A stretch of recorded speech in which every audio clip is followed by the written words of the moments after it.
সামনে বিধানসভা নির্বাচন 2026 আর হাতে মাত্র কয়েকটা মাস। ইতিমধ্যেই সমস্ত রাজনৈতিক দল তেড়ে ফুঁড়ে মাঠে নেমে পড়েছে।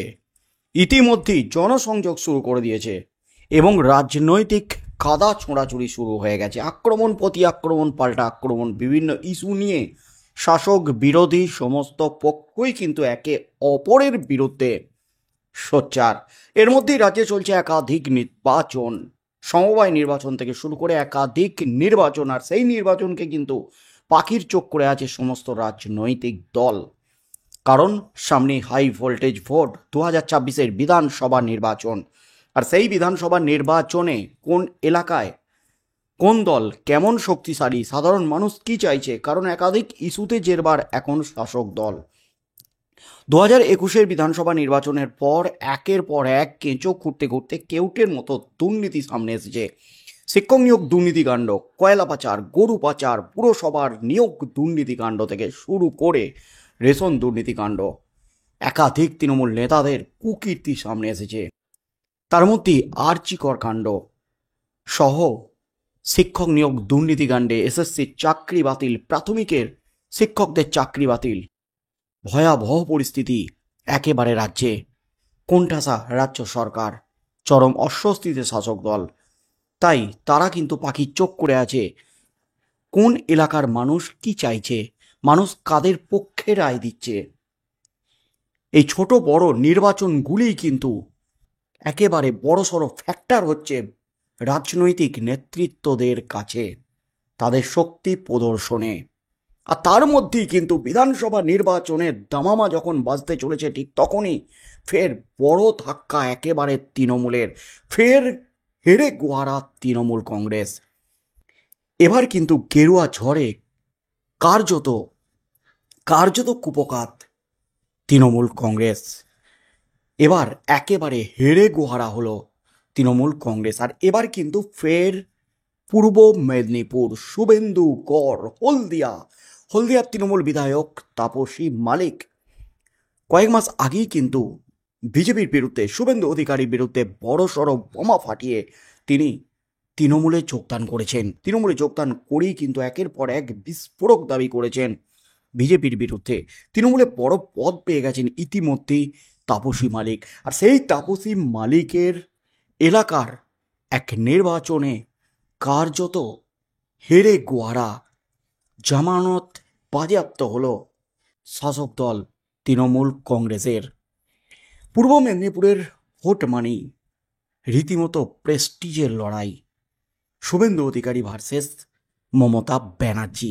2021-এর সেই বিধানসভা নির্বাচনের যে লড়াই, টান টান উত্তেজনার মধ্যে প্রথম মুখ্যমন্ত্রী মমতা ব্যানার্জিকে জয়ী হিসাবে ঘোষণা করে নির্বাচন কমিশন। তার পরপরই কিন্তু খেলা ঘুরে যায়। তারপর আবারও ঘোষণা হয় শুভেন্দু অধিকারী জয়লাভ করেছেন। খুব অল্প ভোটের জন্য হেরে গেছেন মমতা ব্যানার্জি। তারপর থেকেই কিন্তু রাজ্যে বিরোধী দলনেতা হয়ে এককালের মমতার সতীর্থ, একেবারে ছায়াসঙ্গী শুভেন্দু অধিকারী, তিনি কিন্তু রীতিমতো মমতা ব্যানার্জির বিরুদ্ধেই সুর চড়িয়েছেন, প্রধান প্রতিপক্ষ হয়ে দাঁড়িয়েছেন। তাই মেদিনীপুরের যে ভোটগুলি হচ্ছে সেটা কিন্তু প্রেস্টিজ ফাইট বলেই মনে করছে রাজনৈতিক মহল। তাই 2026-এর বিধানসভা নির্বাচনের আগে এই সমবায় নির্বাচন থেকে শুরু করে একাধিক নির্বাচনে শাসক দলের হার রীতিমতো অস্বস্তি বাড়িয়েছে কালীঘাটে। আসন্ন বিধানসভা নির্বাচনের আগে পূর্ব মেদিনীপুর জেলার একের পর এক সমবায় সমিতির নির্বাচনে জয়লাভ করে চলেছে ভারতীয় জনতা পার্টি ওরফে বিজেপি। নন্দীগ্রামের পর এবার হলদিয়ার মহিষাদল বিধানসভার বিবেকানন্দ সমবায় কৃষি উন্নয়ন সমিতি লিমিটেডের পরিচালক মণ্ডলীর নির্বাচনে বড় জয় ছিনিয়ে আনল গেরুয়া শিবির। এই জয় পদ্ম শিবিরকে বাড়তি আত্মবিশ্বাস যোগাচ্ছে। এই সমবায় সমিতির নির্বাচনে মোট 46টি আসনের মধ্যে বিজেপি সমর্থিত প্রার্থীরা 26টি আসনে জয়লাভ করেছে। অন্যদিকে শাসক দল তৃণমূল কংগ্রেস পেয়েছে 20টি আসন পেয়ে দ্বিতীয় স্থানে রয়েছে।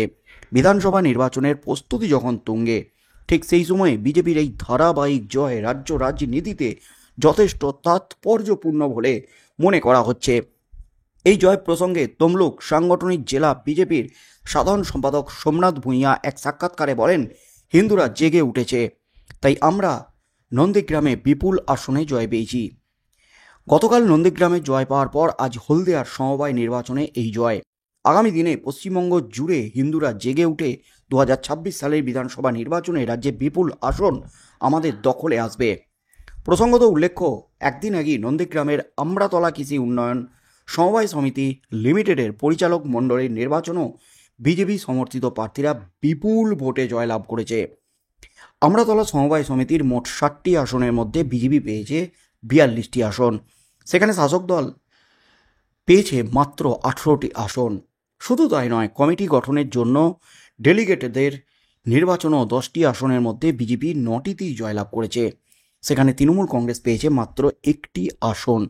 এই ধারাবাহিক সমবায় জয়ের ঘটনা বিজেপির সাংগঠনিক শক্তিবৃদ্ধি এবং তৃণমূলের জন্য একটি বড় চ্যালেঞ্জ হিসেবে দেখা হচ্ছে। বিশেষ করে পূর্ব মেদিনীপুরের মতো গুরুত্বপূর্ণ জেলা আসন্ন বিধানসভা নির্বাচনের আগে এই ফলাফল নিঃসন্দেহে উভয় দলের রণনীতিতে ব্যাপক প্রভাব ফেলতে চলেছে, এমনই মনে করছে রাজনৈতিক মহল। অর্থাৎ হলদিয়াতে ফের গেরুয়া ঝড়। বিধানসভা নির্বাচনের আগে একের পর এক সমবায় জয় করছে বিজেপি। নন্দীগ্রামের পর হলদিয়া, যে হলদিয়াতে বিধায়ক তাপসী মালিক তিনি বিজেপি ছেড়ে তৃণমূলে যোগদান করেছেন, সেই হলদিয়ায় মহিষাদল বিধানসভার বিবেকানন্দ সমবায় কৃষি উন্নয়ন সমিতি লিমিটেডের পরিচালক মণ্ডলীর নির্বাচনে ঝড় তুলল গেরুয়া শিবির। হলদিয়ায় উড়ল গেরুয়া পতাকা। এই সমবায় সমিতিতে 46টি আসনের মধ্যে 26টি আসনে বড় জয় পেয়েছে বিজেপি, তৃণমূল পেয়েছে 20টি আসন।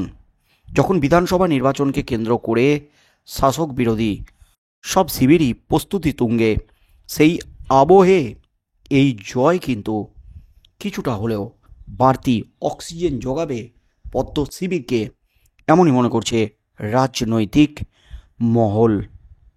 আর এই জয় রীতিমতো আসতেই কিন্তু কাদা ছোঁড়াছুড়ি ফের শুরু হয়ে গেছে একেবারে রাজনৈতিক মহলে। তবে শুধুমাত্র হলদিয়া নয়, মুর্শিদাবাদে, সেখানেও কিন্তু পাখির চোখ করে আছে শাসক দল। কারণ মুর্শিদাবাদে যে হিংসার ঘটনা ঘটেছে, বাড়ি ছাড়া হয়েছে হিন্দুরা, সেই জায়গাতেও কিন্তু শাসক দল কার্যত পর্যুদস্ত হয়েছে। সেখানে জয়লাভ করেছে বাম কংগ্রেস সমর্থিত প্রার্থীরা। অর্থাৎ একের পর এক ধাক্কা শাসক দলে। বিধানসভা নির্বাচনের আগে এই ধাক্কা সামলে ফের যে উন্নয়নের জোয়ার মমতা ব্যানার্জির নেতৃত্বে চলছে গোটা রাজ্যে, একাধিক জনকল্যাণমূলক প্রকল্প চলছে, দুর্নীতিকে কাটিয়ে উঠে বিভিন্ন বিষয়ে যে কোন ঠাসা দুর্নীতি ইস্যুতে যে কোন ঠাসা, শিক্ষক নিয়োগ দুর্নীতি, কয়লা পাচার, গরু পাচার, পুরসভার নিয়োগ দুর্নীতি, রেশন দুর্নীতি কাণ্ড থেকে শুরু করে চাকরি বাতিল, এই সমস্ত কিছুকে কাটিয়ে উঠে 2026-এর বিধানসভা নির্বাচনের আগে ঘুরে দাঁড়াতে রাজ্যের মুখ্যমন্ত্রী মমতা ব্যানার্জি কী পদক্ষেপ নেন, মানুষের কাছে পৌঁছাতে কি নির্দেশ দেন রাজনৈতিক নেতৃত্বদের, নেতাকর্মী বিধায়কদের, কি হতে চলেছে আগামী দিনে, সেদিকেই চোখ থাকবে গোটা রাজ্যের।